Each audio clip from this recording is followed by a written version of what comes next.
నమస్కారం. ఘంటారావానికి స్వాగతం. ముందుగా ప్రధానాంశాలు. ముగిసిన ఉపరాష్ట్రపతి ఎన్నిక పోలింగ్, ఓటు హక్కును వినియోగించుకున్న ఎంపీలు.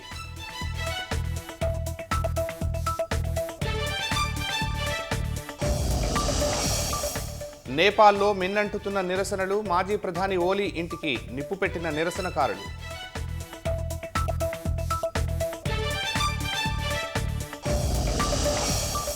నేపాల్కు భారతీయులెవరూ వెళ్లవద్దని విదేశాంగ శాఖ హెచ్చరిక. అక్కడున్న వారు సురక్షిత ప్రాంతాలకు వెళ్లాలని సూచన.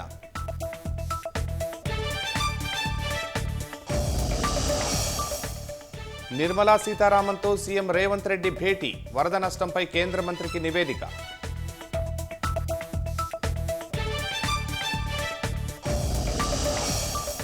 భద్రాద్రి కొత్తగూడెం జిల్లా పుంజుపల్లిలో విషాదం, మిషన్ భగీరథ సంపులో పడి 3 మృతి.